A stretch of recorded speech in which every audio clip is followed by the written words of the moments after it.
mga kaparokya, kahapon po ay binahagi ko sa inyo ang TV ratings na lumabas nitong nagdaang Sabado, August 31. Ito po yung grand finals ng Barangay Cinema present Child Star of the Year ng Itbulaga at ang semifinals ng tawag ng tanghala ng It Showtime. At ngayon naman po ay ibabahagi ko ang TV ratings na lumabas nitong nagdaang Lunes, September 2. Pero bago natin umpisahan yan mga kaparokya, humiling ako na pakisubscribe ang aking YouTube channel. Pakiclick ang bell icon para una kayo ma-notify sa mga bagong video na ilalabas ko at pakidamay nyo na din na i-follow ang aking Facebook page na Mega TV at ang aking TikTok account na Kaparokya TV. Maraming salamat! So yun nga mga parokya, kahapon ay binahagi ko ang ratings ng dalawang noontime show, ang Itbulaga at ang It Showtime. At dito makikita po natin na ang It Showtime po ay may 7.3% at ang Itbulaga naman po ay may 4.4%. So dito, i-declare po natin na nagwagi ang Itbulaga dahil sila lang po ang nakakuha or nakamit ng TV ratings average na 4%, samantalang ang It Showtime naman po ay hindi po nila na-meet ang kanilang TV ratings average na 8.4%. Kung makikita natin dito mga kaparokya na angat lang po ang GMA Network sa TV5 ng 0.9%. Bakit kanyo? Dahil ang GMA po ay may 4.9% at ang TV5 naman po ay may 4%. So dito, again, dineclare po natin na panalo ang Itbulaga. So mapunta naman po tayo sa araw naman po ng Lunes, September 2. So dito may kita po natin ang It Showtime po ay may 9%. So mga kaparokya, muling nagbalik po ang It Showtime sa mataas na ratings at ito po ay 9%. So meaning ay 2.7% po ang iniangat ng It Showtime mula nitong nagdaang Sabadong ratings. At dito ang Itbulaga naman po ay may 4.5%. So mataas po ito mga kaparokya dahil po above TV ratings average po ang nakuha ng dalawang noontime show. So tulad ng lagi natin sinasabi mga kaparokya, kapag mataas ang dalawang noontime show, ibig sabihin wala pong natalo. Para sa akin, lahat po ay panalo dahil nakuha po nila or na-meet po nila ang kanilang TV ratings average.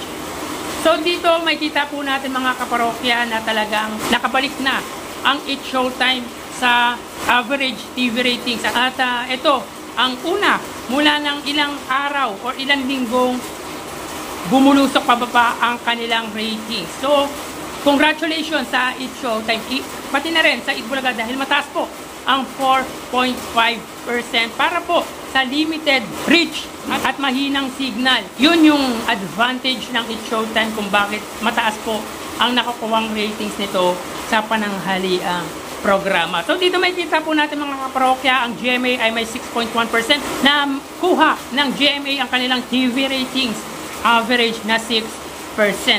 Good news ito para sa GMA dahil muli silang nagbalik sa kanilang average ratings. Ang GTV ay may 1.2%, ang A to Z ay may 1.1%, ang Kapamilya Channel ay may 0.3%, at ang All TV ay may 0.2%.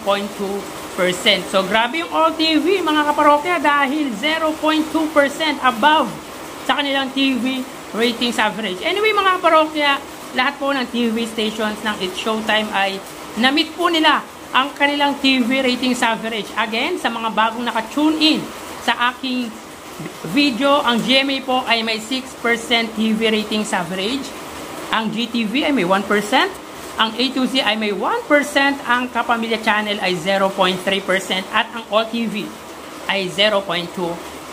So dito, nakuha po ng lahat ng TV stations na ine-erehan ng It Showtime ang kanilang TV ratings average. Ganun din po sa panig ng Itbulaga. Ang TV5 ay may 4.1% at ang RPTV ay may 0.4%.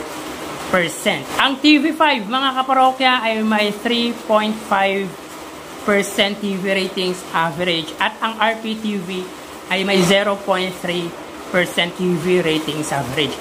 So magandang balita ito para sa dalawang noontime show dahil mataas po ang ratings na nakuha nila para sa araw po ng Lunes. At kung titignan po natin ang pagitan ng dalawang malalaking TV station or TV network dito sa bansa, ay angat po ang GMA ng 2%. Well, mga kaparokya, hindi na po masama sa Itbulaga ang 4.1 dahil mataas ang nakuwang ratings ng TV5. Dahil usually, mga kaparokya, ay umaabot lang po to ng 3.5 pataas or 3.5 something. Minsan pa nga ay 3.4. Pero yung 4.1% na yan ay mataas na po iyan, mga kaparokya.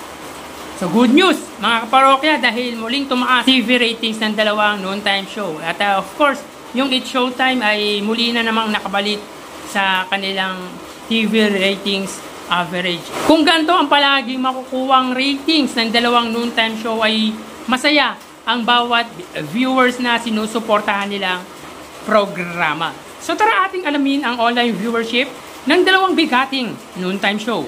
Para sa Itbulaga under TVJ Facebook page na may 2.5 million followers at sa It's Showtime naman na may 18 million followers. So as of 1:48 PM ang It's Showtime po ay may kasalukuyang segment na Bata Bata Pick. Samantalang ang Itbulaga naman po sila po ay may segment na Sugod Bahay, Mga Kapatid. So dito may kita po natin ang It's Showtime ay may 11,700 viewers at ang Itbulaga naman po ay may 4,700 live viewers. So again, as of 12:48 PM ang It's Showtime po ay may 11,800 at ang Itbulaga naman po ay may 4,600 live viewers. Mapunta naman po tayo sa TV Network YouTube channel. At mga parokya, birthday po pala ni Miss Ami Perez. So happy birthday Miss Ami Perez.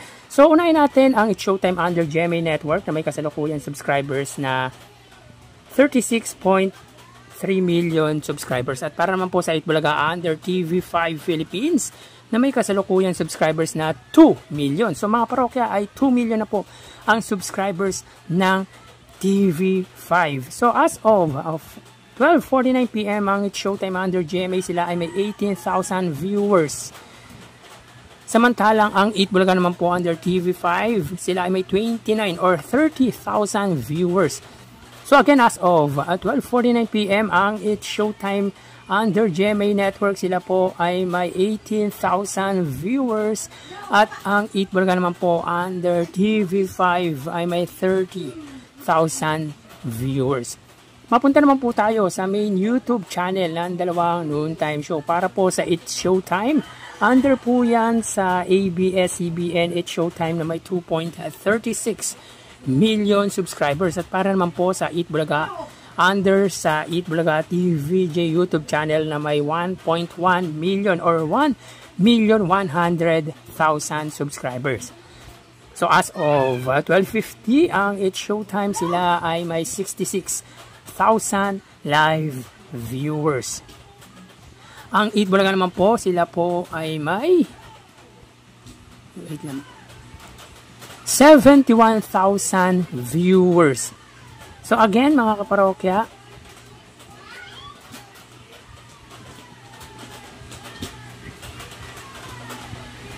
as of 12:50 PM ang It's Showtime sila ay may 67,000 at ang Itbulaga naman po sila po ay may 71,000 live viewers. So bali ang total na nakuha ng dalawang noontime show ay mga kaparokya, bago natin ibigay ang total live viewers ng dalawang noontime show ay humiling ako sa inyo na pakisubscribe ang aking YouTube channel.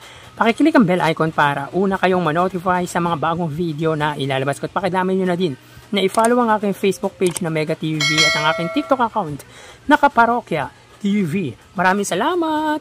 So bali ang total na nakuha ng It's Showtime ay 97,000 viewers. 12,000 para sa kanilang Facebook Live, 18,000 para sa kanilang TV Network YouTube channel at 67,000 naman po para sa kanilang main YouTube channel. Ang Itbulaga naman po ay nakakuha ng total na 105,000 viewers. 4,000 para sa kanilang Facebook Live, 30,000 sa TV Network YouTube channel at 71,000 para sa kanilang main YouTube channel. So again, ang It's Showtime po ay may 97,000 viewers at ang Itbulaga naman po ay may 105,000 live viewers. So yan po ang lumalabas sa kanilang online viewership as of 12:53 PM. At mamaya ho ay magbabalik po tayo sa ikalawang bahagi ng ating online views update. Magpapaalam po muna pansamantala. Magsiingat po. Thank you and God bless.